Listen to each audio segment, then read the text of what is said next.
Android versus iOS। दोस्तों ये एक ऐसा कंपैरिजन है जो कि हमेशा से चलता आ रहा है और ये हमेशा चलता रहेगा। और दोस्तों एंड्रॉइड 12 के अपडेट के बाद एंड्रॉइड और iOS दोनों इक्वल हो चुके हैं। पहले एंड्रॉइड iOS को टक्कर देता था लेकिन उसके बराबर का नहीं था, लेकिन एंड्रॉइड 12 के अपडेट के बाद एंड्रॉइड और iOS दोनों बराबर हो चुके हैं। जानेंगे सब कुछ कि क्या क्या iOS के बराबर हो गया है। लेकिन उससे पहले अगर अभी तक चैनल को सब्सक्राइब नहीं किया है तो कर दीजिए, साथ में बेल नोटिफिकेशन को भी ऑल पर कर दीजिए। तो सबसे पहला पॉइंट आता है दोस्तों better value for money mobiles.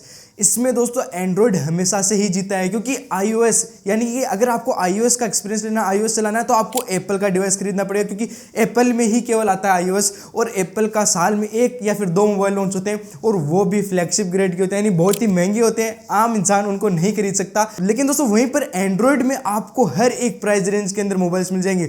आपको 10,000 के बजट में, 20,000 के बजट में, 1 लाख के बजट में, सभी प्राइस रेंजेस में आपको एंड्रॉइड मिल जाएगा। तो जितना आपका बजट है आप उतने बजट के साथ एंड्रॉइड के साथ बड़ी आसानी से जा सकते हो। लेकिन आप iOS के साथ ये काम नहीं कर सकते। अगर आपको iOS का एक्सपीरियंस चाहिए तो आपको एप्पल लेना होगा, और एप्पल बहुत ही महंगे आते हैं। और एक बात था तो दोस्तों कि अगर कोई भी नया फीचर आए तो वो नया फीचर सबसे पहले एंड्रॉइड में आता है, एंड्रॉइड में आने के बाद में वो आईफोन के अंदर आता है। आप फेस लॉक का एग्जांपल ले लीजिए, फेस लॉक पहले एंड्रॉइड में आता है, एंड्रॉइड में आने के बाद में आईफोन में आता है। लेकिन एंड्रॉइड में जब आया था तब उस पर इतना किसी ने ध्यान नहीं दिया, और आईफोन में आने के बाद में सब जगह फेस लॉक ही होने लग गया। सेकंड पॉइंट आता है दोस्तों फ्रीडम। अगर कोई भी एक मोबाइल लेता है तो वो उसकी पहली पसंद रहेगी कि वो कोई भी ऐप डाउनलोड कर पाए अपनी पसंद का, कहीं गूगल से भी थर्ड पार्टी ऐप डाउनलोड कर लिया, कहीं से भी वीडियो डाउनलोड कर ली।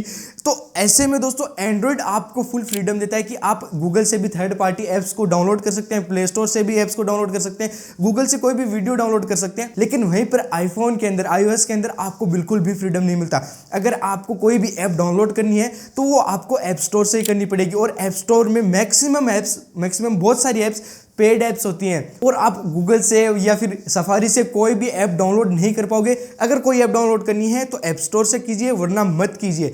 अब देखिए दोस्तों iOS आपको पिंजरे में तो रखता है, लेकिन वो आपको प्राइवेसी भी फुल देता है। 100% प्राइवेसी आपको आईफोन प्रोवाइड करता है, लेकिन आपको पिंजरे में भी बंद रखता है। लेकिन आज से पहले, एंड्रॉइड 12 के पहले कहीं ना कहीं एंड्रॉइड के अंदर इतनी प्राइवेसी मिसिंग थी। हाँ, पहले से काफ़ी हद तक प्राइवेसी इंप्रूव हो चुकी थी, खास करके सैमसंग की डिवाइसेस में, लेकिन फिर भी कहीं ना कहीं प्राइवेसी के मामले में आईफोन काफ़ी ज़्यादा था आगे एंड्रॉइड के मुकाबले।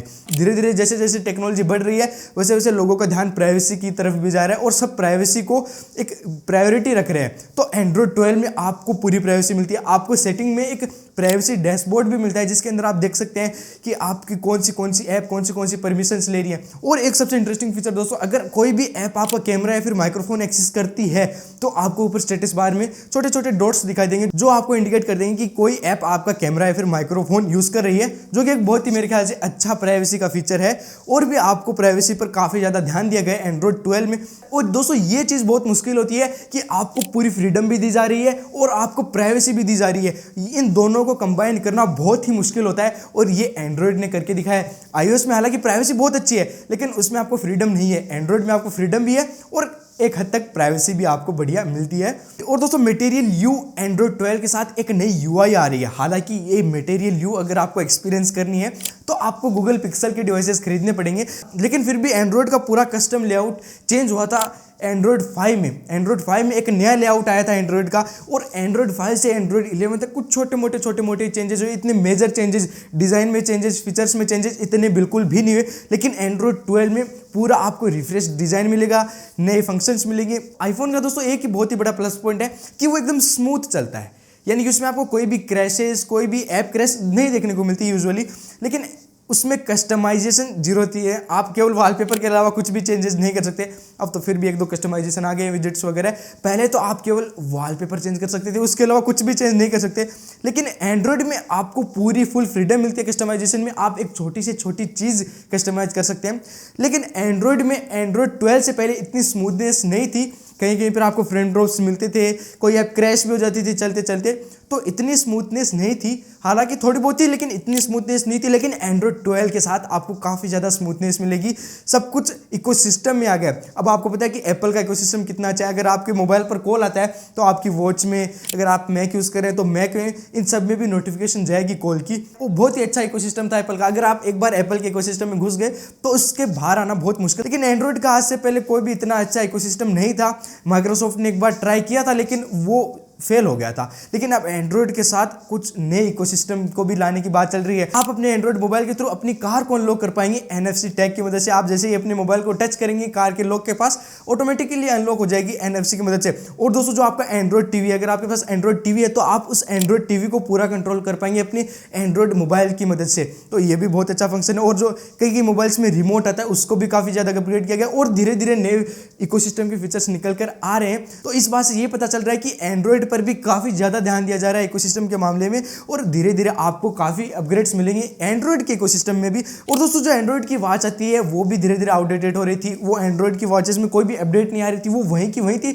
और वॉचेस का जो चलन है वो काफी ज्यादा बढ़ता जा रहा है, और उस चलन के साथ एप्पल काफी ज्यादा अपडेट्स दे रहा था और अपनी वॉच को काफी ज्यादा बेटर बना लिया था एप्पल। नो डाउट बहुत अच्छी वॉचेस आती हैं, लेकिन एंड्रॉयड की वॉचेस वहीं थी। लेकिन एंड्रॉयड 12 के साथ गूगल और टाइजन दोनों मिलकर काम करेंगे एंड्रॉयड यूआई पर, यानी एंड्रॉयड वॉच की यूआई पर दोनों मिलकर काम करेंगे। और कोई भी एंड्रॉयड वॉच मेकिंग कंपनी इस ओएस को इस्तेमाल ले सकती है अपनी वॉचेस के अंदर, जो कि एक बहुत ही बढ़िया बात है। ओपन टू यूज है, कोई भी यूज ले सकता है इसको।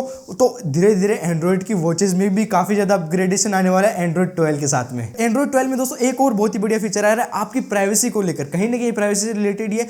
आप सेटिंग्स में जाकर इस ऑप्शन को इनेबल कर सकते हैं कि आप अपनी एप्स को एग्जैक्ट लोकेशन देने से डिनाई कर सकते हैं। यानी कि आप एप्स को एग्जैक्ट लोकेशन नहीं देंगे, थोड़ी साइड की लोकेशन देंगे, आपकी पिन पॉइंट लोकेशन नहीं दे सकते। और वहीं पर अगर आप देना चाहो तो जो गूगल का वेदर फोरकास्ट है उसको अपनी एग्जैक्ट लोकेशन दे सकते हैं, पिन पॉइंट लोकेशन देख सकते हैं, जो कि एंड्रॉयड 11 से भी और ज़्यादा अच्छी होगी अब। तो कहीं ना कहीं जो आपका वेदर है, वेदर फोरकास्ट है, वो और भी एक्यूरेट हो जाएगी जहां पर आप करंटली हैं। तो लोकेशन में भी काफ़ी ज़्यादा इंप्रूवमेंट है। और वहीं पर दोस्तों एक और मैप से रिलेटेड फीचर है कि जो गूगल मैप्स आता था वो आज से पहले, Google maps by the way बहुत अच्छा था और एप्पल मैप्स के मुकाबले गूगल मैप्स कई गुना ज़्यादा अच्छा था। सभी लोग गूगल मैप्स यूज़ करते हैं। लेकिन दोस्तों गूगल मैप्स के साथ कई बार ऐसा होता था कि वो हमें कहीं पर भी किसी भी रोड पर ले जाकर छोड़ देता था और वो सड़क बहुत ही बेकार होती थी। तो इस पर भी एंड्रॉयड में काफ़ी ज़्यादा काम हुआ और गूगल कह रहा है कि अब आपका और भी फ्यूल सेव होने वाला है, क्योंकि अब गूगल मैप्स में आपको जो एक्चुअल रोड की कंडीशन है वो भी बताई जाएगी। एकदम मजबूत रोड है या फिर मिट्टी है या फिर ठीक ठाक रोड है, ये भी आपको बताया जाएगा और उसके हिसाब से आप अपना रूट चूज कर सकते हैं। तो ये भी काफ़ी अच्छा फीचर है। आपका सही में काफ़ी फ्यूल सेव हो सकता है अगर आपको रोड की कंडीशन पता चल जाए तो। और दोस्तों गूगल असिस्टेंट और एप्पल की सीरीज में तो हमेशा गूगल असिस्टेंट ही जीतेगी, खास करके इंडिया में, क्योंकि इंडिया में मैक्सिमम लोग हिंदी बोलना प्रेफर करते हैं, हिंदी बोलते हैं सब लोग। तो गूगल असिस्टेंट काफ़ी अच्छी हिंदी समझती है और हिंदी में अच्छा रिप्लाई भी दे देती है। लेकिन सीरी हिंदी क्या, वो इंडियंस की इंग्लिश भी नहीं समझ पाता है। तो अगर लैंग्वेज ही समझ में नहीं आ रहा तो उसके फीचर्स का हम क्या करेंगे। तो डायरेक्टली यहाँ पर गूगल असिस्टेंट जीती है और गूगल असिस्टेंट में भी धीरे धीरे और नए अपग्रेड्स मिल रहे हैं। तो तैयार हो जाइए एंड्रॉयड 12 के लिए। आपको कैसा लगा एंड्रॉयड 12 और आपको कौन सा लगता है कि आज के टाइम में एंड्रॉयड 12 बेटर है या फिर iOS बेटर है, जरूर से कमेंट करके बताएगा। अगर वीडियो पसंद आया तो वीडियो को लाइक करना, अपने चैनल को भी सब्सक्राइब कर लेना। मिलते हैं ऐसी एक और वीडियो के साथ, तब तक के लिए जय हिंद, जय भारत।